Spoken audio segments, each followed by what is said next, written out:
ನಮಸ್ಕಾರ ಎಲ್ರಿಗೂ. ನಾನಿದ್ದೀನಿ ಇವತ್ತು ಚಿಕ್ಕನಾಯಕನಹಳ್ಳಿ ತಾಲೂಕು ಉಳಿಯಾರ್ ಹೋಬಳಿ ರಂಗನಕೆರೆ ಗ್ರಾಮದಲ್ಲಿ. ವಿಶೇಷ ಏನಪ್ಪ ಅಂದ್ರೆ ಈ ದಾಳಿಂಬೆ ಬೆಳೆಗೆ ಈ ಬಿಸಿಲಿನ ತಾಪಕ್ಕೆ ಈ ಫ್ಯಾಬ್ರಿಕ್ಸ್ ಒಂದ್ ರೀತಿ ಟಿಶ್ಯೂ ಪೇಪರ್ ತರ ಈ ಪ್ಲಾಸ್ಟಿಕ್ ಹಾಳೆನ ಇದ್ರ ಮೇಲೆಗೆ ಒದಗಿಸಿ ಈ ಬಿಸಿಲಿನ ತಾಪವನ್ನ ಗಿಡಗಳಿಗೆ ಕಡಿಮೆ ಮಾಡಿ ಉತ್ತಮ ಗುಣಮಟ್ಟದ ಇಳುವರಿ ಪಡೆಯಕ್ಕೆ ಒಂದು ಹೊಸ ವಿಧಾನವನ್ನ ನಮ್ಮ ಸ್ನೇಹಿತರಾದ ರಂಗನಕೆರೆ ಮಹೇಶ್ ಅವರು ಅನುಸರಿಸ್ಕೊಂಡು ಈಗ ಅಳವಡಿಸ್ಕೊಂಡಿದ್ದಾರೆ. ಬನ್ನಿ ಅವ್ರ ಜೊತೆ ಒಂದು ಸಣ್ಣ ಚರ್ಚೆ ಮಾಡೋಣ. ಇದು ಎಲ್ಲಿ ಸಿಗುತ್ತೆ, ಇದ್ರ ಅಳವಡಿಕೆಯಿಂದ ಯಾವ ರೀತಿ ಲಾಭ ಆಗುತ್ತೆ, ಮತ್ತೆ ಇತರ ರೈತರು ಇದನ್ನ ಬಳಸಿದ್ರೆ ಯಾವ ರೀತಿ ಅನುಕೂಲ ಆಗ್ಬಹುದು ಅಂತ ಹೇಳಿ ಅವ್ರ ಜೊತೆ ಒಂದು ಸಣ್ಣ ಮಾತುಕತೆ ನಿಮ್ಗಾಗಿ ಕೇಳೋಣ ಬನ್ನಿ.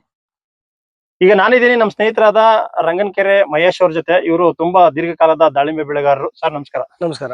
ಈಗ ದಾಳಿಂಬೆ ಎಷ್ಟು ವರ್ಷದಿಂದ ಬೆಳಿತಾ ಇದೀರಿ ನೀವು? ಸರ್ ನಾವು ಇದನ್ನ ಈಗಾಗಲೇ ಮೂರನೇ ಬೆಳೆ. ಇದು ಮೂರನೇ ಬೆಳೆ ಅಂದ್ರೆ ಇದು ಹೆಚ್ಚು ಕಡಿಮೆ ಅಲ್ಲೇ 4 ವರ್ಷ ಆಯ್ತು. 4 ವರ್ಷ ಆಯ್ತು. ನಾವೇನ್ ಮಾಡಿದ್ವಿ, ಮೊದಲನೇ ಬಾರಿ ಸ್ವಲ್ಪ ಇಳುವರಿ ಕಮ್ಮಿ ಆಯ್ತು. ಈಲ್ಡ್ ಯಾಕೆ ಕಮ್ಮಿ ಆಯ್ತು ಅಂದ್ರೆ ಗಿಡ ಇನ್ನು ಚಿಕ್ಕವಿದ್ವು. ಎರಡನೇ ಬಾರಿ ಏನಾಯ್ತು, ಚೆನ್ನಾಗ್ ಬಂತು. ಮೊನ್ನೆ ಹೋದ ದೀಪಾವಳಿ ಹಬ್ಬದಲ್ಲಿ 8 ಟನ್ ಆಯ್ತು. ಕಟಾವ್ ಮಾಡಿದ್ವಿ. ಆಮೇಲೆ ನಮ್ಮಲ್ಲಿ ಬರ್ಡ್ ನಟ್ಟು ಅದೆಲ್ಲ ಅಕ್ಕಿಗಳದ್ದು, ಯಾಕೆ ತೋಟ ಇರೋದ್ರಿಂದ ಕಾಟ, ಹಂಗಾಗಿ ಬರ್ಡ್ ನಟ್ಟು ಹೋದ್ ಸರಿ ಹಾಕ್ಸಿದ್ವಿ. ಈ ಸರಿ ನಮ್ಗೇನು ಸಮಸ್ಯೆನೇ ಇಲ್ಲ ಬಿಡು, ದಾಳಿಂಬೆ ಬೆಳೆದ್ ಬಿಡ್ಬೋದು ಅಂತ ಅಂದ್ಕೊಂಡ್ವಿ. ದುರಾದೃಷ್ಟವಶಾತ್ತು ಈ ಪ್ರಕೃತಿ ವಿಕೋಪ ಇದ್ರಲ್ಲಿ ಬಿಸಿಲು ಜಾಸ್ತಿ ಆಯ್ತು. ಬಿಸಿಲು ಜಾಸ್ತಿ ಆದ್ಮೇಲೆ ಏನ್ ಮಾಡೋದು ಅಂತೇಳಿ ನಾವ್ ಹಿಂಗೆ ಕಾಯಿ ಉಳಿಸ್ಕೋಬೇಕಲ್ಲ, ಅಂದ್ರೆ ಕಪ್ಪಾಗ್ದಂಗೆ ಸನ್ಬರ್ನ್ ಆಗದಂಗೆ ಕಾಯ್ಬೇಕಲ್ಲ ಅಂತ ಬಹಳ ಆಲೋಚನೆ ಮಾಡಿದ್ವಿ ಏನ್ ಮಾಡೋದು ಅಂತ. ಹಿಂಗೆ ಆಲೋಚನೆಯಲ್ಲಿದ್ದಾಗ ಯಾವ್ದೋ ಒಂದು ಪತ್ರಿಕೆಯಲ್ಲಿ ಒಂದು ಬೇರೆ ನಮ್ಮ ಪ್ರಜಾವಾಣಿ ಪತ್ರಿಕೆಲೆ ಒಂದು ಲೇಖನ ಬಂತು. ಅದನ್ನ ನೋಡಿದಾಗ ಏನಾಯ್ತು, ಅಲ್ಲಿ ಬಹಳ ಖರ್ಚಿತ್ತು. ಅದು ಅವರು 1 ಎಕರೆಗೆ 2 ಲಕ್ಷ ರೂಪಾಯಿ ಖರ್ಚಾಗುತ್ತೆ ಅಂತ ಹೇಳಿದ್ರು. ಅವ್ರನ್ನ ಭೇಟಿ ಮಾಡಿದಾಗ್ಲೂ ಸಹ 2 ಲಕ್ಷ ಖರ್ಚಾಗುತ್ತೆ, ಅದು ಬೇರೆ ತರದ ಬಟ್ಟೆ ಅಂತ ಹೇಳಿದ್ರು. ಆಮೇಲೆ ಹಂಗೆ ಆಲೋಚನೆ ಮಾಡ್ಬೇಕಾದ್ರೆ ಹಿಂಗೆ ಪಂಚನಹಳ್ಳಿಗೆ ಹೋಗ್ಬೇಕಾದ್ರೆ ಇಲ್ಲಿ ಪಂಚನಹಳ್ಳಿಲಿ ಒಬ್ರು ಈ ತರದೊಂದು ಇದನ್ನ ಅಳವಡಿಸ್ಕೊಂಡಿದ್ರು. ಆಗ ನಾನು ಹೋಗಿ ನೋಡಿದಾಗ ನನ್ಗೆ ಅನ್ನಿಸ್ತು, ಪರವಾಗಿಲ್ಲ, ಕಡಿಮೆ ಖರ್ಚೆಲ್ಲ ಆಗುತ್ತಲ್ಲ ಅಂತೇಳಿ ಇದು ಎಲ್ಲಿ ಸಿಗುತ್ತೆ ಅಂತ ಹೇಳಿ ಎಲ್ಲ ಹುಡುಕಿದ್ವಿ. ಚಿತ್ರದುರ್ಗದಲ್ಲಿ ಸಿಕ್ತು. ಇದು ಫ್ಯಾಬ್ರಿಕ್ ಅಂತ ಇದೆ. ಈಗ ಇದನ್ನ ಮಾಡಿರೋದು ಇದೇ ಮೊದಲನೇ ಬಾರಿ. ಇದುವರೆಗೂ ನಮಗೆ ಬಿಸಿಲೇನ್ ಗೊತ್ತಿರ್ಲಿಲ್ವಲ್ಲ ಸರ್. ಹಂಗಾಗಿ ಈ ಸರಿನೇ ನಾವು ಈ ಫ್ಯಾಬ್ರಿಕ್ ಪೇಪರ್ ನ ಹಾಕಿರೋದು. ಇದೇನಾಯ್ತು, ಫ್ಯಾಬ್ರಿಕ್ ಪೇಪರ್ ಚಿತ್ರದುರ್ಗದಲ್ಲಿ ಹೋಯ್ತಂದ್ವಿ. ಇದು ನಮಗೆ ರೋಲ್ ಲೆಕ್ಕ ಅಂದ್ರೆ ಸರ್ 10 ಅಡಿ ಉದ್ದ ಇರುತ್ತೆ, 7 ಅಡಿ ಇರುತ್ತೆ ಅಗಲ. ಉದ್ದ ಬೇಕಾದ್ರೆ ನಿಮ್ಗೆ 3000 ಅಡಿ ಬರುತ್ತೆ. ಅದನ್ನ ಕತ್ತರಿಸ್ಕೊಂಡು ಹಾಕಬೇಕು. ಕತ್ತರಿಸ್ಕೊಂಡು ಆಮೇಲೆ ಬಹಳ ಕಡಿಮೆ ಖರ್ಚಲ್ಲಾಗುತ್ತೆ ಸರ್. ಇದು 270 ರೂಪಾಯಿ ಕೆಜಿ ಸರ್. ಇದು ಕೆಜಿ ಒಂದು ಗಿಡಕ್ಕೆ. ಈಗ ನಮ್ದು 270 ಕೆಜಿ ಅಂದ್ರೆ ಒಂದು ಗಿಡ ಹೆಚ್ಚು ಕಡಿಮೆ ಒಂದು 300-400 ಗ್ರಾಮ್ ಅಲ್ಲಿ ಅರ್ಧ ಕೆಜಿಲಿ ಆಗೋಗ್ಬಿಡುತ್ತೆ. ಅರ್ಧ ಕೆಜಿಲಿ ಆಗೋಗ್ಬಿಡುತ್ತೆ. ಹಂಗಾಗಿ ನಮಗೆ ಬಹಳ ಪ್ರಯೋಜನ ಆಯ್ತು. ಇದನ್ನ ಬಿಡೋದಿಕ್ಕೂ ಎಲ್ಲ ಸೇರಿ ನಮ್ಗೊಂದು 50 ರೂಪಾಯಿ ಖರ್ಚು ಬಂದಿದೆ. ಈಗ ಇದನ್ನ ಹಾಕೋದ್ರಿಂದ ಇದನ್ನ ಹಾಕೋದ್ರಿಂದ ಸನ್ಬರ್ನ್ ಇದೆ ಸರ್. ಬೇಕಾದ್ರೆ ನೀವು ಒಳಗೊಂದ್ಸರಿ ಹಿಂಗೆ ಕೈ ಇಟ್ಟು ನೋಡ್ರಿ, ಬಹಳ ತಾಪಮಾನ ಕಡಿಮೆ, ಶಾಖ ಕಡಿಮೆ ಇದೆ. ಅದ್ರ ಜೊತೆಗೆ ಬಟ್ಟೆ ಹಾಕಿದ್ರೆ ಏನಾಗುತ್ತೆ ಅಂತಂದ್ರೆ, ನಾವು ಯಾವ್ದೇ ಸ್ಪ್ರೇ ಕೊಟ್ಟಾಗ ಅದು ಒಳಗ್ ಹೋಗಲ್ಲ. ಇದು ನೋಡ್ರಿ, ಇದು ಬಹಳ ತೆಳ್ಳಗಿದೆ, ಜಾಲರ ತರ ಇದೆ. ನಾವೇನೇ ಸ್ಪ್ರೇ ಆಮೇಲೆ ಸ್ಪ್ರೇ ಸ್ವಲ್ಪ ಫಾಸ್ಟ್ ಆಗಿ ಕೊಡ್ತೀವಲ್ವಾ, ಅವಾಗ ಏನ್ ಮಾಡುತ್ತೆ, ಅದು ಒಳಗಡೆ ನುಗ್ಗುತ್ತೆ. ಇದರಿಂದ 3 ಅನುಕೂಲ ಇದೆ ಸರ್. ಒಂದು ಸನ್ಬರ್ನ್, ಎರಡನೇದು ಯಾವ್ದೇ ವೈರಸ್ ಅಟ್ಯಾಕ್ ಆಗಲ್ಲ. ಯಾಕೆಂದ್ರೆ ಗಿಡ ಈಗ ಗಾಳಿಗೆನೆ ಎಲ್ಲಾ ವೈರಸ್ ಬರೋದು, ಇವತ್ತೆಲ್ಲ ಗಾಳಿಗೆ ವೈರಸ್ ಬರೋದು. ಹಂಗಾಗಿ ಇದನ್ನ ಹಾಕಿರೋದ್ರಿಂದ ಯಾವ್ದೇ ವೈರಸ್ ಬರಲ್ಲ.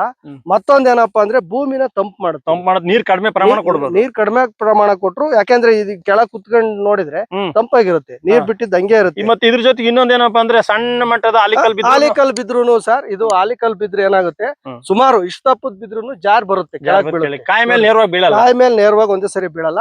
ಅಕಸ್ಮಾತ್ ಸಣ್ಣ ತಗ್ಗಿತ್ತು, ಅಲ್ಲೆಲ್ಲೋ ಸ್ವಲ್ಪ ತಗ್ಗಿತ್ತು, ಅಲ್ಲಿ ಬಿದ್ರೆ ಅದೇನ್ ಮಾಡುತ್ತೆ, ಅಲ್ಲೇ ಆವಿಯಾಗಿ ನೀರಾಗಿ ಕೆಳಗೆ. ಹಂಗಾಗಿ 4 ಪ್ರಯೋಜನ ಪಡಿಬಹುದು ಸರ್. ಆಲಿಕಲ್ಲು ಮತ್ತೆ ಹೋಬಳಿನಲ್ಲಿ ಸುಮಾರು ಎಷ್ಟು ಹೆಕ್ಟೇರ್ ಅಲ್ಲಿ ಬೆಳೆದಿರ್ಬೋದು? ನಮ್ಮಲ್ಲಿ ಬಹಳ ಕಡಿಮೆ ದಾಳಿಂಬೆ. ನಮ್ಮಲ್ಲಿ ಈ ಕೆಂಕೆರೆ ಬಿಟ್ರೆ ಇಲ್ಲಿ ನಮ್ಮಲ್ಲಿ ಬಹಳ ಕಡಿಮೆ ಸರ್ ದಾಳಿಂಬೆ ಬೆಳೆಯೋದು. ಇಲ್ಲಿ ಹೆಚ್ಚು ಕಡಿಮೆ ನಮ್ಮಲ್ಲೇ ಇಲ್ಲೊಂದು ಪ್ಲಾಟ್ ಇತ್ತು, 3 ವರ್ಷಕ್ಕೆ ಅದೆಲ್ಲ ಬ್ಲೈಟ್ಸ್ ಬಂದು ಹೋಗ್ಬಿಡ್ತು. ಯಾಕೆಂದ್ರೆ ಮೇಂಟೈನ್ ಮಾಡ್ಬೇಕು ಸರ್. ಇದು ಬಹಳ ಸೂಕ್ಷ್ಮವಾದ ತಾಳ್ಮೆನ ಪರೀಕ್ಷೆ ಮಾಡುತ್ತೆ. ನಾವ್ ಅದ್ರ ಜೊತೆ ಓಡಾಡ್ಬೇಕು, ಮತ್ತೆ ಪ್ರತಿ ಗಿಡದ ಜೊತೆ ಮಾತಾಡ್ಬೇಕು ನಾವು. ಪ್ರತಿದಿನ ನಾನ್ ಪ್ರತಿದಿನ ಬರ್ತೀನಿ, ಪ್ರತಿದಿನ ಬಂದು ಏನಾಯ್ತು ಏನು ಅಂತ ಹೇಳಿ ಪ್ರತಿದಿನನು ಗಿಡನ ಈಗ ನಾವು ನೀವು ಹೆಂಗ್ ಮಾತಾಡ್ತೀವೋ ಆ ಗಿಡದ ಜೊತೆ ಮಾತಾಡ್ಬೇಕು. ಪ್ರತಿಯೊಂದು ಗಿಡನು ನೋಡ್ತಾ ಇರ್ಬೇಕು ದಿನ ಬೆಳಗಾದ್ರೆ. ಈಗ ಹೊಸದಾಗಿ ಏನೋ ಪರಿಚಯ ಮಾಡಿದಿರಿ ನಮ್ ಜಿಲ್ಲೆನಲ್ಲಿ ನಾವ್ ನೋಡ್ದಂಗ್ ಇದೆ, ಮೊದ್ಲು ಬೇರೆ ಬೇರೆ ಕಡೆ ಮಾಡಿರ್ಬೋದು. ಈಗ ಹೊಸದಾಗಿ ಏನಾದ್ರು ಇದನ್ನ ಬಳಕೆ ಮಾಡೋರಿಗೆ ನಿಮ್ ಸಲಹೆ? ಅಲ್ಲ, ನಮ್ ಸಲಹೆ ಏನು ಅಂದ್ರೆ ಈಗ ಈಗಾಗ್ಲೇ ಬೇರೆ ಬೇರೆ ತರದವೆಲ್ಲ ಬಂದಿದಾವೆ. ಅದರಿಂದ ಬಹಳ ಕಾಸ್ಟ್ ಇದೆ. ಯಾಕೆಂದ್ರೆ ಇವತ್ತು ನಾವು ರೈತರು ಅಲ್ಲೇ ಹಾಳಾಗೋಗಿರೋದು. ಪ್ರತಿ ಬೆಳೆ ಬೆಳೆಯಕ್ ಹೋದಾಗ ಅದಕ್ಕೆ ಹಾಕಂತ ಫರ್ಟಿಲೈಸರ್ ಇರ್ಬೋದು, ಬೇರೆ ಬೇರೆ ಕಚ್ಚಾ ವಸ್ತು ಇರ್ಬೋದು. ಅದರಿಂದಲೇ ಇವತ್ತು ನಾವು ದೊಡ್ಡ ರೈತರು ಇವತ್ತು ಯಾಕೆ ಸಾಲಗಾರರಾಗಿದ್ದೀವಿ ಅಂದ್ರೆ ಇದು ಒಂದು ಕಾರಣ. ಹಂಗಾಗಿ ನಾವು ಕಡಿಮೆ ಬಳಕೆ ಇದೆಲ್ಲ ನನ್ಗೊಂದ್ ಇದು ಪೂರ್ತಿಗೆ ಹಾಕೋದಕ್ಕೆ ಒಂದ್ 15,000 ಖರ್ಚು ಬಂದಿದೆ. ಅಂದ್ರೆ ಕೂಲಿ ಆಳುಗಳನ್ನ ಕರ್ಕೊಂಡು ಹಾಕ್ಸಿರೋದು ಎಲ್ಲಾ ಸೇರಿ 15,000 ಖರ್ಚು ಬಂದಿದೆ. 15,000 ಹೋಗ್ಲಿ ಬಿಡ್ರಿ, ಯಾಕೆಂದ್ರೆ ನನ್ಗೆ ಅಲ್ಲಿ 10 ಬಾಕ್ಸ್ ಅರ್ಧ ರೇಟಿಗೆ ಕೊಡ್ತಿದ್ವಿ. ಇದು ಒಳ್ಳೆ ಸೈಜ್ ಬರುತ್ತೆ, ಮತ್ತೆ ಕಾಲರ್ ಶೈನಿಂಗ್ ಬರುತ್ತೆ. ಯಾಕಂದ್ರೆ ನೆರಳಲ್ಲಿದ್ರೆ ಕಾಯಿ ಬರುತ್ತೆ, ಇದ್ರ ಬರುತ್ತೆ. ಹಂಗಾಗಿ ನಾವು ಇದು ರೈತರು ಅಳವಡಿಕೆ ಮಾಡ್ಕೊಂಡ್ರೆ ಬಹಳ ಅನುಕೂಲ. ಇದು ಕೊನೆಯದಾಗಿ ಇನ್ನೊಂದು ಪ್ರಶ್ನೆ ಏನಪ್ಪಾ ಅಂದ್ರೆ ಇದನ್ನ ಮರುಬಳಕೆ ಮಾಡಬಹುದಾ? ಮುಂದಿನ ಮರುಬಳಕೆ ಮಾಡ್ಬೋದು ಸರ್. ಈಗ ನಂದ್ ಹೆಂಗೆ ಆಲೋಚನೆ ಅಂದ್ರೆ, ನಾವು ಇದ್ರ ಮೇಲೆಲ್ಲ ಸ್ಪ್ರೇ ಕೊಟ್ಟಿರ್ತೀವಿ.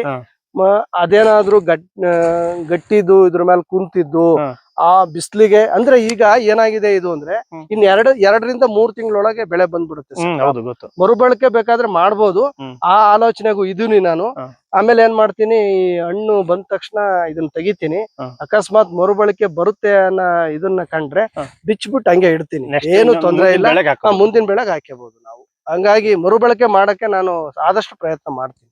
ಇದಿಷ್ಟು ರೈತರಾದಂತ ಮತ್ತೆ ನಮ್ಮ ಪ್ರಜಾವಾಣಿ ವರದಿಗಾರರಂತ ಮಹೇಶ್ ಅವ್ರ ಅನುಭವ. ಯಾಕೆಂತಂದ್ರೆ ಖುದ್ದು ಅವರೇ ಈಗಾಗಲೇ ಬೆಳೆದು ಈಗ ಹೊಸದಾಗಿ ಪರಿಚಯ ಮಾಡಿ ಬೇರೆ ಬೇರೆ ಕಡೆ ನೋಡಿ ಅಧ್ಯಯನ ಮಾಡಿದ್ದಾರೆ. ಇದು ಒಳ್ಳೆ ಸಾಧನವಾಗಿ ಬಳಸ್ಕೋಬಹುದು. ಮತ್ತೆ ಮರುಬಳಕೆನು ಮಾಡ್ಕೊಳ್ತಕ್ಕಂಥದ್ದು ಕಡಿಮೆ ವೆಚ್ಚದಲ್ಲಿ ಇದೊಂದು ಒಳ್ಳೆ ದಾರಿ. ಸನ್ಬರ್ನ್ ಆಗದೆ ರೀತಿ, ಮತ್ತೆ ರೋಗ ಹರಡ್ದಂಗೆ, ಮತ್ತೊಂದು ಈ ಆಲಿಕಲ್ ಬಿದ್ರೆ ಅದನ್ನು ತಡೆಯುತ್ತೆ. ಇದಿಷ್ಟು ಅನುಕೂಲಗಳನ್ನ ಇದೊಂದು ಸಣ್ಣ ಈ ಫ್ಯಾಬ್ರಿಕ್ ಶೀಟ್ ಅನ್ನ ಒದಿಸೋ ಮೂಲಕ ನಾವು ದಾಳಿಂಬೆಯಲ್ಲಿ ಉತ್ತಮ ಇಳುವರಿ ಪಡೆಯಬಹುದು ಅಂತ ಹೇಳಿ ಅವ್ರು ತಮ್ಮ ಅನುಭವನ ತಮ್ಮ ಜೊತೆ ಹಂಚಿಕೊಂಡಿದ್ದಾರೆ. ತಾವು ಯಾರಾದ್ರೂ ದಾಳಿಂಬೆ ಬೆಳೆಗಾರರಿದ್ರೆ ಈ ಕ್ರಮವನ್ನು ಅನುಸರಿಸಿ ನಿಮ್ಗೆ ಸುಲಭ ಇದ್ರೆ ಮಾಡ್ಕೊಂಡು ಒಂದು ಉತ್ತಮ ಇಳುವರಿ ಪಡಿಬಹುದು ಅಂತ ಹೇಳ್ತಾ ಈ ವಿಡಿಯೋ ಮುಗಿಸ್ತಾ ಇದ್ದೀನಿ. ನಮಸ್ಕಾರ.